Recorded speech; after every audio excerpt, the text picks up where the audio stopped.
Good morning, mate. I just would like to discuss a game I just played just now, recently, with a chess player from Panama, and I believe his name is Nelson Munoz, and he's got this CM in front of his name, and I thought it's like a chess master or something like that, but I look it up. It's apparently a candidate master, and I was playing in the monthly classical arena at lichess.org, and apparently I had a lucky day. I won a game against a candidate master from Panama. It's very nice playing with Nelson Munoz, and let's just discuss this game from mistakes point of view and strategy point of view while it's still warm. So I was black here, and Mr. Nelson was playing white. Um, e4, e6, d4, b6, fianchettoing bishop, the light square bishop to the b7 square, knight f3, bishop b7, bishop d3, and bishop b4 check, just to annoy the hell out of a white king before it castle. Knight c3, knight f6, with the idea of taking the pawn at e4 there while this knight is pinned. Now e5 was an unusual move, I suppose, but I just move my knight around to d5. Of course, there is some precautionary tale. If I castle to the king side, I have to be careful with this bishop. Probably taking this the pawn at h7, and so for example I have castle here. It will be a check, and of course my king here will need to take it, and then after that knight will move to g5 there, and it will be a check, and I can't really do a lot. I have to move my king from h7 to g6, and it's gonna be a very dangerous game for my king. It's not safe, so I just have to be careful because my knight has moved there. I just how do I erase this? Anyway, yes, just keep moving, I think. Yes, okay. So I just have to be careful before I castle, because my knight is not positioned to defend h7 pawn. That's why I moved my bishop back to e7 with the hope of course, trying to secure the position or something like that, even though it's not really the way. At least this square at g5 is protected by a battery of my queen and my bishop in the dark square there, because they are actually going there, double attacking that area in case the knight white knight jumped to g5. In case you don't really know what the threat was, after knight move here, check if my king goes back after taking the bishop. So, yep, if my king goes back there, and there will be a queen going to h5, and there will be a checkmate that cannot be avoided from the queen. Yeah, that's the threat that I need to avoid. Castle, castle, knight e4, f5, trying to kick away this knight, and passant, e takes f6, knight takes f6. I like this idea of en passant. I thought it's good. I thought it's better not to do en passant here, but because there is en passant, I can position my knight back to the correct outpost that is supposed to be on, because this knight should be protecting this. If there is an exchange, it would be considered later, but it should be fine. So knight e5 there. Again, the threat is bishop, and then this queen can go here too. If I move my pawn forward, there will be queen can just go here, and it would be dangerous. Or even bishop can take g6, I suppose, and then after this pawn takes, queen takes, and it will be a very open position for my bloody king, and the knight can jump around. It's gonna be a mate, so I have to take this knight. So d takes, and then queen h4, with the idea, of course, trying to exploit the pawn here, and also trying to, it's pretty hard for my rook to be lifted, because anywhere it goes, all the squares are covered, so I need to be careful. Probably have to move my knight there and then try to move around. I really want to have this diagonal open, and I don't want to exchange bishop, because it's gonna be terrible for me.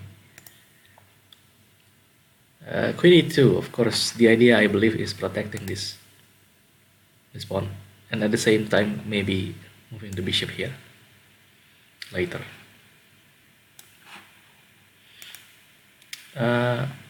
Knight c6, c3, prophylactic move or a preventive move, so my knight doesn't jump here.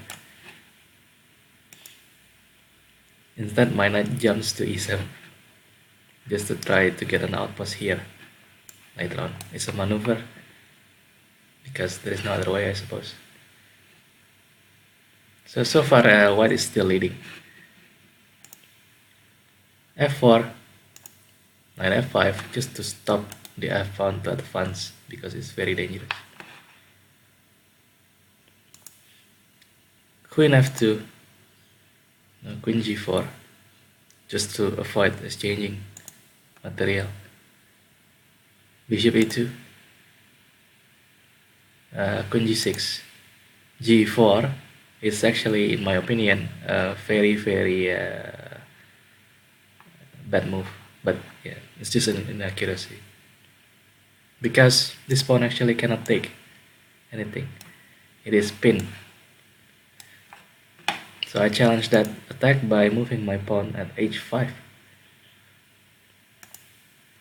h3, h takes g4, king f7, which with the idea of course, getting the rook to the open h file, and then of course using this file to attack white. g5, that is very interesting, because I think it's sort of block black advances to this open file here. Rook h8, trying to utilize this file. The idea. Now bishop f3 wants to change bishop, exchange bishop. I have to exchange bishop, but because I think that's the no other option. So knight h4, attacking the queen. Queen moves to e3. Now queen f5, king f2, queen c2. Just trying to play around, and in this position I'm already leading by some points because of positional. Material wise we are the same.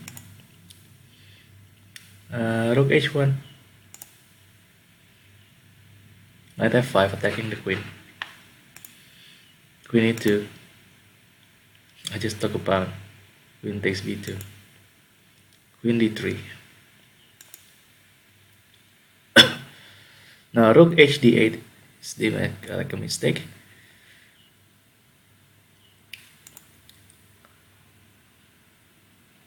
It's a mistake because there is this trap that I will show you. So it is g6 check, king takes g6, and then if white can do this, which doesn't happen in the game, of course, which is a4, it is actually going to be trapping my queen with the idea of rook going to rook at h going to b1, and my queen cannot go anywhere. But there is a counterplay, which is c5, and then after this I still can do this, but you know, the queen can take the knight first, and after king takes, then the rook takes, and white has advantage of material. However, this sort of thing didn't really happen in the game. So what really happened in the game was, after king takes, rook goes to rook at a goes to g1 check, king goes to f7, queen e2, trying to sort of go here, I suppose, but I don't think it's a big threat. Unless it's trying to battery, it's gonna be a big threat. So queen h5 check, king e7, queen g5 check, king f7. So it's still the same. White is actually pretty desperate here, while black has some initiative to sort of attack the king because it's very exposed. And this king is actually quite safe somehow because of this pawn structure here.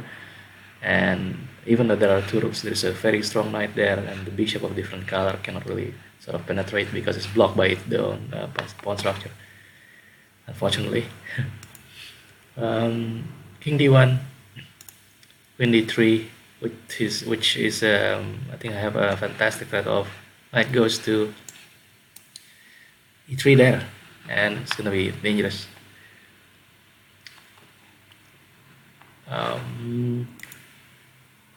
Queen g6 check, still, you know, nothing. I just have to move around, and then suddenly finally king moves there, and then my queen goes to c4, queen h5 check, still nothing. Now bishop e1 here. Interesting move.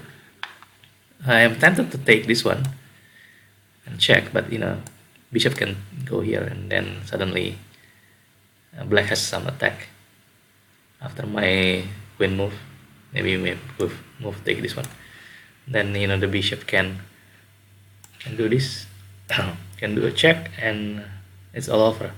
It's a checkmate. I don't want that to happen, so d6 instead, trying to sort of